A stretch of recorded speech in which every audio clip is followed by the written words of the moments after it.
Hello friends, Vardhan academy में आप सभी का स्वागत है।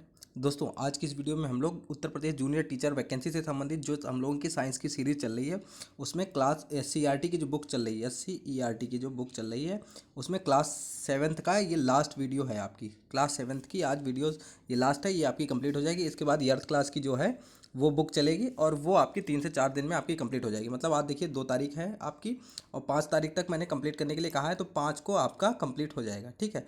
अब किसी वजह से मैं थोड़ा सा स्लो चल रहा हूँ, क्योंकि कुछ चीज़ें अभी जैसे कुछ मैनेज नहीं हो पा रहा है, इसलिए ऐसा हो रहा है। लेकिन आप लोग भरोसा रखिए, मैथ्स के लिए भी मैंने मार्च के लास्ट तक कहा था, लेकिन नहीं हो पाया किसी कारणवश। तो उसको मैं 5 से 6 तारीख तक उसको कंप्लीट करा दूंगा। और जो आपकी साइंस है, ये आपकी 5 अप्रैल को कंप्लीट हो जाएगी, पक्का कंफर्म हो जाएगी। ठीक है, पूरी हो जाएगी। उसके बाद इसके ऊपर जितने भी क्वेश्चन हो सकते हैं, 500, 1000 या उससे ऊपर जितने भी क्वेश्चन हो सकते हैं, उनको मैं करवाने की कोशिश करूँगा। ठीक है। तो चलिए दोस्तों, देखते हैं, पहले सिलेबस देख लेते हैं। ये देखिए वायु चैप्टर है और ये देखिए यहाँ पर आपका है वायु। ठीक है, इसी चैप्टर को हम लोग पढ़ेंगे। काफ़ी अच्छा चैप्टर है। इसके अलावा दूसरा जो अगला जो चैप्टर है वो है कंप्यूटर। तो इन दोनों को हम लोग पढ़ेंगे। कंप्यूटर में बहुत थोड़ी चीज़ें हैं, क्योंकि कंप्यूटर का देखिए चैप्टर इसमें कहीं पे भी नहीं दिया गया आपके सिलेबस में। लेकिन विज्ञान एवं प्रौद्योगिकी में ये पूछ सकते हैं 1-2 क्वेश्चन, तो इसलिए कंप्यूटर का चैप्टर में हमने बहुत थोड़ी सी चीज़ें रखी हैं। कुछ लोग तो ये कह रहे थे कि सर कंप्यूटर मत पढ़ाइएगा उसका, लेकिन फिर भी मैंने बहुत हल्का सा, मुश्किल से 1 मिनट का ही चीज़ होगी उसमें। ठीक है, तो पहले वायु को देख लेते हैं। चलिए, यहाँ पे देखिए जो इंपॉर्टेंट चीज़ें सिर्फ इसी को देखेंगे। ठीक। अब देखिए वायु में विभिन्न गैसों की प्रतिशतता, ये यहाँ पे लिखा है। देखिए वायु नाइट्रोजन, ऑक्सीजन, कार्बन डाइऑक्साइड तथा सूक्ष्म मात्रा में अन्य गैसों जैसे आर्गन, हाइड्रोजन आदि का मिश्रण है। ठीक है। नाइट्रोजन कितने परसेंट होती है? 78%। ऑक्सीजन 21%। कार्बन डाइऑक्साइड 0.03% और अन्य गैसें जो हैं 0.97%। ठीक है। इसके बाद अब यहाँ पे देखिए वायु के घटकों का उपयोग। तो वायु के जो घटक हैं उनका उपयोग कहाँ कहाँ होता है। ठीक है। तो वायु के विभिन्न घटक जैसे ऑक्सीजन है, तो नाइट्रोजन एवं कार्बन डाइऑक्साइड है, हमारे जीवन में बहुत उपयोगी हैं। इनके उपयोग निम्नलिखित हैं। अब पहले ऑक्सीजन का देख लीजिए। ऑक्सीजन श्वसन के लिए आवश्यक है, ये तो आप लोगों को सबको पता ही है कि जो ऑक्सीजन है वो श्वसन के लिए आवश्यक है। यहाँ पे देखिए लिखा भी है कि अधिक ऊंचाई तथा अधिक गहराई पर ऑक्सीजन की कमी को पूरा करने के लिए पर्वतारोही, समुद्री गोताखोर तथा अंतरिक्ष अंतरिक्ष यात्री सांस लेने के लिए अपने साथ ऑक्सीजन के सिलेंडर ले जाते हैं। ठीक।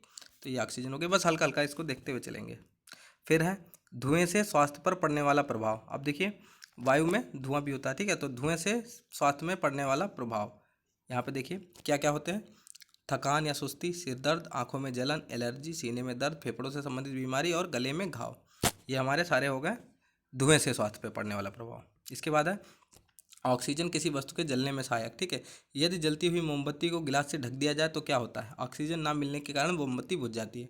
मतलब जब तक ऑक्सीजन रहेगी तभी तक मतलब किसी चीज़ को जलाया जा सकता है। अगर उसकी उपस्थिति को बंद कर दिया जाए या रोक दिया जाए तो कोई चीज़ जल नहीं सकती। ठीक है। नाइट्रोजन का प्रयोग। अब नाइट्रोजन का प्रयोग किस में होता है? उर्वरक बनाने में। अब देखिए इससे संबंधित यहाँ पे क्वेश्चन आ सकते हैं। ठीक है। नाइट्रोजन के कुछ यौगिक भूमि के उपजाऊपन को बढ़ा देते हैं। कुछ नाइट्रोजनी उर्वरक जैसे यूरिया, अमोनियम सल्फेट का निर्माण नाइट्रोजन से किया जाता है। इसी प्रकार नाइट्रिक अम्ल का निर्माण भी नाइट्रोजन से किया जाता है।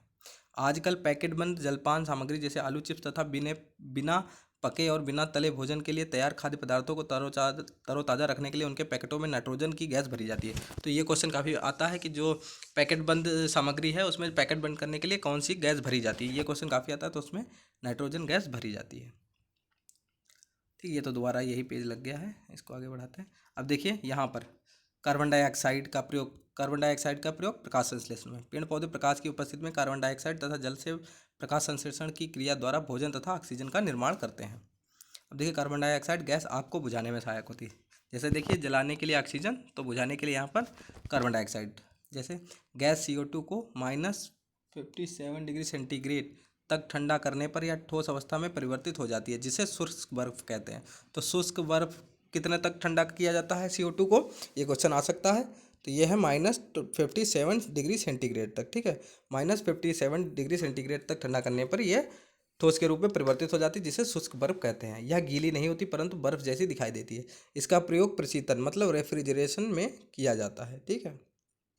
फिर सोडा वाटर, कोला तथा अन्य झागदार पेय जो बुलबुले दिखाई पड़ते हैं वे कार्बन डाइऑक्साइड के होते हैं। अग्निशामक यंत्र आपने देखा होगा। ठीक है। इस यंत्र का बाहरी कक्ष धातु का बना बेलनाकार बर्तन है जिसमें सोडियम कार्बोनेट का विलयन भरा होता है। तो अग्निशमन यंत्र में पूछा जा सकता है कि किसका विलयन भरा होता है, सोडियम बाई कार्बोनेट का। ठीक है, इस बर्तन के अंदर एक छोटी बेलनाकार शीशी होती है जिसमें सल्फ्यूरिक अम्ल भरा जाता है। ठीक, तो क्या क्या भरा होता है, सल्फ्यूरिक अम्ल भरा होता है और सोडियम बाई कार्बोनेट का विलयन सॉरी। ठीक है, कि पटकने पर शीशी टूट जाती है। ठीक है, यहाँ पे लिखा उपयोग के समय इस उपकरण को उल्टा करके जमीन पर पटक देते हैं, पटकने पर शीशी टूट जाती है और सल्फ्यूरिक अम्ल सोडियम कार्बोनेट से क्रिया करके कार्बन डाइऑक्साइड गैस बनाता है। इस गैस का छिड़काव जलने वाली वस्तु पर करने से आग बुझ जाती है।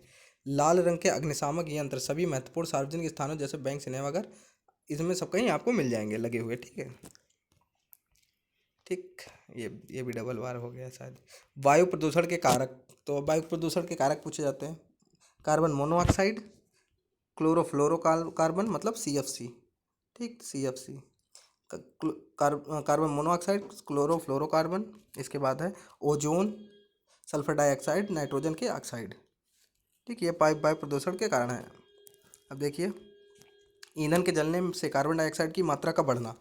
तो देखिए, लगभग सभी ईंधनों में कार्बन उपस्थित होता है जो वायु में उपस्थित ऑक्सीजन में जलकर कार्बन डाइऑक्साइड गैस बनाता है। लकड़ी, कंडे, कोयला, पेट्रोल, LPG के जलने से कार्बन डाइऑक्साइड एवं कार्बन मोनोऑक्साइड गैस उत्पन्न होती है। ठीक है, तो किन किन चीज़ों के जलने से कार्बन डाइऑक्साइड और कार्बन मोनोऑक्साइड गैस उत्पन्न होती है, ये यहाँ पर है।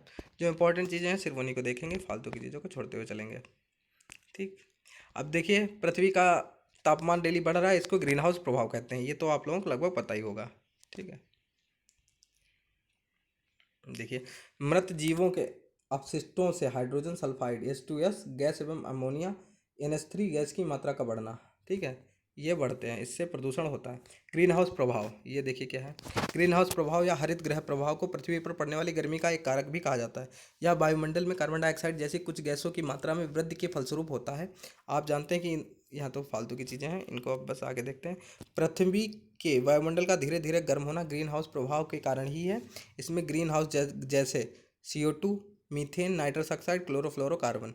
ये क्वेश्चन भी आता रहता है कि जो ग्रीन हाउस गैसें हैं वो कौन कौन सी हैं, तो कार्बन डाइऑक्साइड, जलवाष्प, मीथेन, नाइट्रस ऑक्साइड और क्लोरोफ्लोरोकार्बन।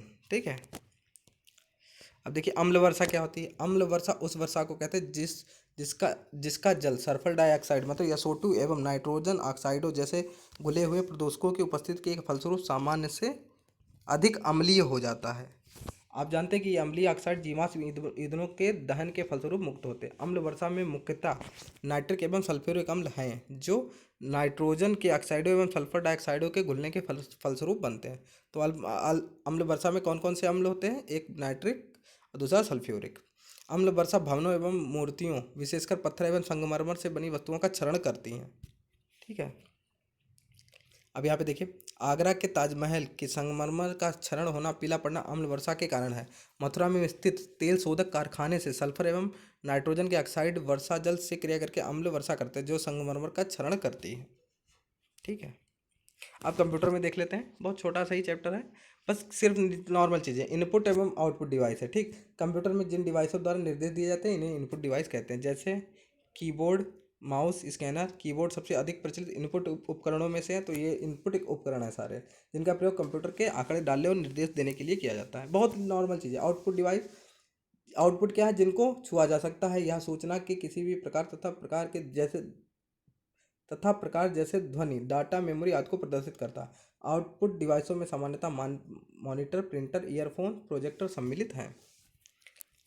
ठीक, माउस तो पता ही है। माउस कितने प्रकार के होते हैं ये बस देख लीजिए। माउस 3 प्रकार के होते हैं, मैकेनिकल, प्रकाशीय और तार रहित माउस। ठीक है, इसके बारे में नहीं पूछा जाएगा। ठीक, अब देखिए, कंप्यूटर का जो कीबोर्ड होता है उस पर कितनी कीज होती हैं, तो उस पर टोटल कीज होती है 104 कीज होती हैं। ठीक है, बस नॉर्मल नॉर्मल चीज़ें देख लेते हैं, ये हमारा कंप्लीट हो जाएगा। सॉफ्टवेयर के प्रकार कौन कौन से हैं, system software, application software, packages और यूटिलिटीज़। ठीक है, तो ये 4 तरीके के सॉफ्टवेयर होते हैं, 4 तरीके के सॉफ्टवेयर के प्रकार हो गए। ठीक, तो ये देखिए, ये दोनों चैप्टर जो है ये हमारी कक्षा 7 की जो NCERT SCERT की बुक है उसका ये लास्ट पार्ट था, मतलब 20वां और 21वां चैप्टर।